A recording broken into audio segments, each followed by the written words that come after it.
You've been trying to be wise. That's the problem. Not trying to have it together, trying to generate, through sheer effort and analysis and the relentless cycling of your own thoughts, the wisdom that was never yours to produce alone. Weighing every option until the options lose their shape. Sleeping on decisions until sleep stops coming. Carrying every question to its most exhausting conclusion, and then starting over. The wisdom you need today is not something you find inside yourself by looking harder. It is something you ask for.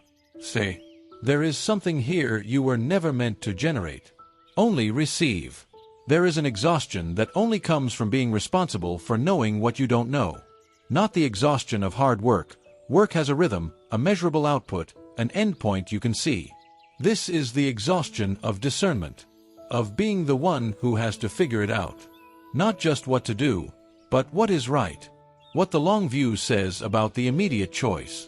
What the decision looks like from 5 years from now, when you can only see today. And the decisions keep arriving. They don't wait for you to be ready. They show up at breakfast and at bedtime and at 3 in the morning when the house is quiet and your mind is the loudest thing in it. Every angle analyzed. Every option turned over. Every possible outcome mapped, and then mapped again, until the original clarity you were searching for has been completely obscured by the weight of the searching. And here is the part that nobody names. The harder you try to be wise, the less wise you feel. Because wisdom generated through effort doesn't feel like wisdom. It feels like a conclusion you arrived at through exhaustion. A decision made not because you know it's right, but because you ran out of energy to keep questioning it. And decisions made from exhaustion carry a particular anxiety. The anxiety of a person who suspects they got it wrong but cannot summon the resources to look again. You've been trying to lead your family, your work, your own interior life, with a resource you've been trying to manufacture yourself. And you are running out of raw material. Because the wisdom you need for today is not what you generate by thinking harder. It is the wisdom that descends. That arrives. That is given, generously, specifically, in response to a request you haven't made yet or have been making in the wrong direction. And the difference between searching inside yourself and receiving from outside yourself is the difference between exhaustion and rest. Between trying and asking. Between today as a weight you carry alone and today as a road you walk with a guide who knows every step of it before you arrive. That guide is not a concept. He is available. Right now. Before this day asks anything else of you. Here is the sentence that changes the entire question. If any of you lacks wisdom, you should ask God, who gives generously to all without finding fault, and it will be given to you. James 1 verse 5. Read that one more time. Slowly. Generously. Not sparingly. Not proportionally to how consistent your prayer life has been or how clear your motives are. Generously, with the specific generosity of a God who is not counting what you've already used and adjusting the supply accordingly. Without finding fault. Without the subtle audit of your worthiness before the wisdom is released. Without the catalog of the times you should have asked sooner, decided better, trusted more completely. Without the review of every mistake that preceded this moment of need. Without finding fault. It will be given to you. Not might. Not under certain conditions. Not if you ask in precisely the right way with precisely the right amount of faith. It will be given. The wisdom you need for today, for the decision waiting, the conversation coming, the direction still unclear, the relationship asking for more than you currently have, is available. Right now. In response to the simplest possible act. Asking. Not earning. Not performing. Not generating through analysis what was always available through prayer. You have been trying to be wise for so long that you have forgotten the most fundamental thing about wisdom. It is a gift. And gifts are not manufactured. They are not found by searching more thoroughly inside yourself. They are received. With open hands. By people who know they need something that cannot come from inside them. You need something that cannot come from inside you. And it is waiting, generously, without fault-finding, already prepared. For the moment you stop searching and simply ask. There is a moment in the Bible when God said to a person, ask for whatever you want. Anything. The person standing at that intersection was a young king named Solomon. He had just inherited his father's throne, a throne that had belonged to David, the greatest king Israel had ever known. The legacy was enormous. The responsibility was overwhelming. The expectations were impossible for any ordinary person to carry. And God appeared to him in a dream at Gibeon and said simply, "Ask for whatever you want me to give you." I want you to stop and think about what was on offer in that moment. Riches, military victory over every enemy, long life, security, the removal of every threat to his kingdom. Any of these would have been understandable, the practical, reasonable response of a king who understood what leadership required. Solomon asked for none of them. What he asked for instead has echoed through every generation since. "I am only a little child and do not know how to carry out my duties. Your servant is here among the people you have chosen, a great people, too numerous to count or number. So give your servant a discerning heart to govern your people and to distinguish between right and wrong. For who is able to govern this great people of yours? I am only a little child." Not performed humility. Not strategic self-deprecation. Honest assessment, the specific, undefended acknowledgement of a person standing in front of something too large for their own resources. He didn't ask for more confidence. He didn't ask for more capacity. He didn't ask for the feeling of being ready. He asked for wisdom to know the difference between right and wrong.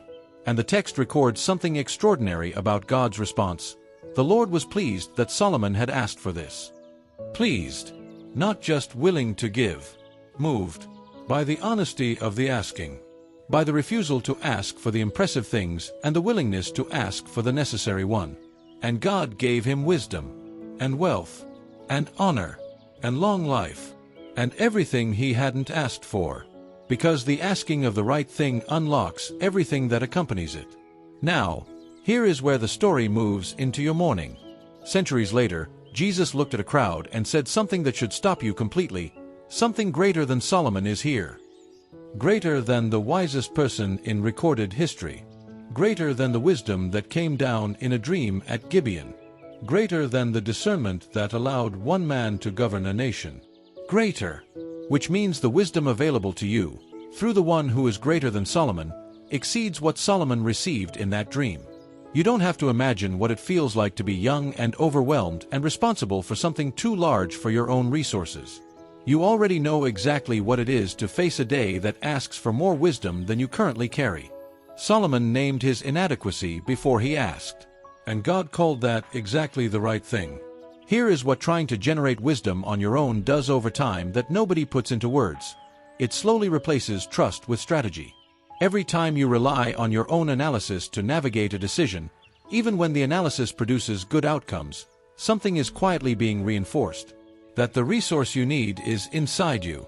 That enough thinking will yield enough clarity. That wisdom is a function of effort and intelligence and the willingness to work the problem until it yields.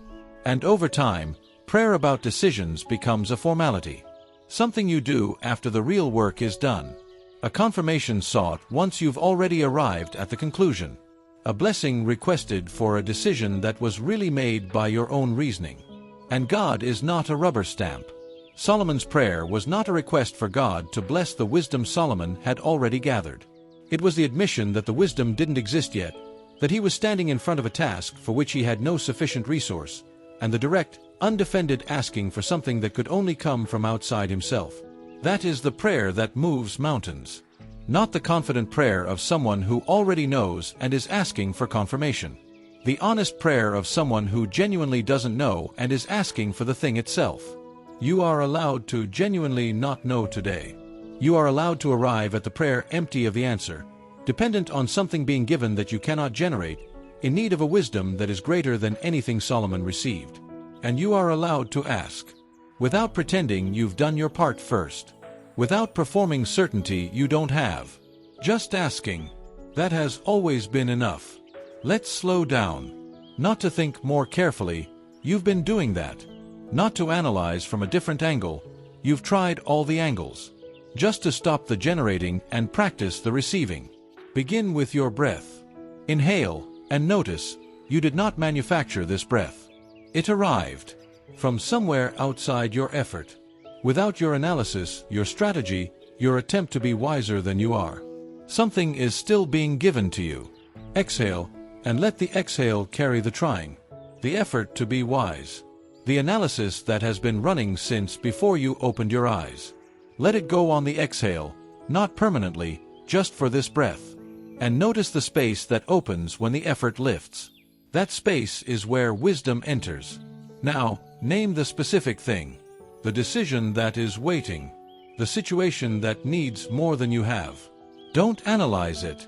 Don't solve it. Just hold it openly, in the honest awareness that it is larger than your own resources, and ask. Simply ask. Proverbs 4 verses 11 to 12 says it with the quiet confidence of a guide who has already walked the road ahead of you. I instruct you in the way of wisdom and lead you along straight paths. When you walk, your steps will not be hampered. When you run, you will not stumble. Your steps will not be hampered. You will find wisdom through enough effort. You will be led along paths already prepared by someone who knows the terrain before you arrive at it. The guidance is not waiting for your readiness. It was waiting for your asking. And you are finally asking. Close your eyes if you can. And bring the decisions, the ones you've been analyzing past the point of clarity, the ones that arrived already knowing you didn't have enough of the right resource to navigate them well. The ones that have kept you up. The ones you've been circling. The ones that are waiting for you the moment this ends. Bring them open-handed. This is the one place they don't have to be solved before they're welcome. I came here with my hands full, and I don't know how to open them. Full of analysis I've done 3 times and still don't trust. Full of decisions I've been carrying because I didn't know where else to put them. Full of the weight of being responsible for things I was not built to figure out alone, and the quiet shame of not having figured them out yet. I've been trying to be wise, and it has made me more exhausted and less clear. I'm saying that without apology, because I think you already know. God, I am only a little child.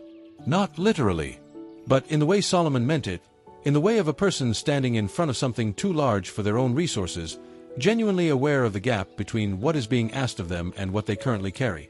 I have been given things to steward, relationships, responsibilities, decisions, a life, that require more wisdom than I have been able to manufacture on my own.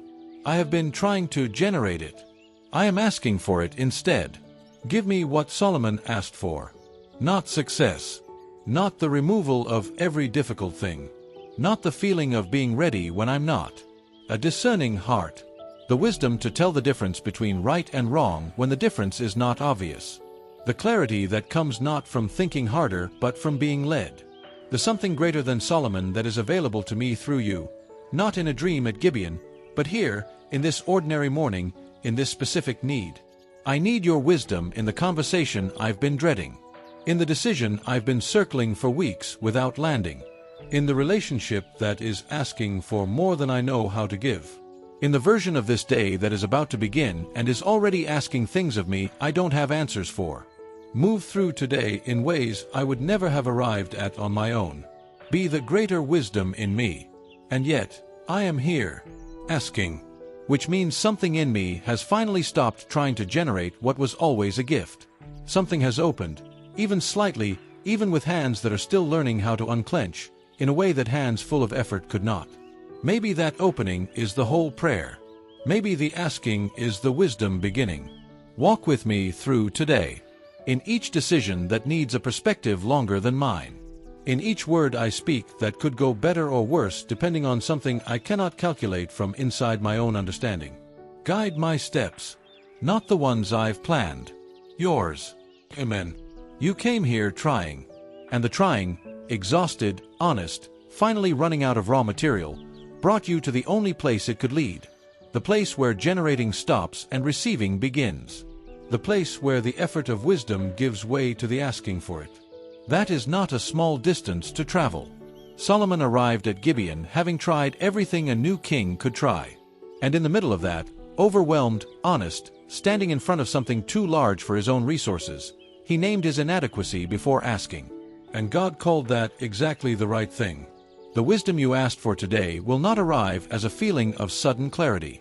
It will arrive as a different quality of attention in the hard conversation. As a pause before the decision that wasn't there before.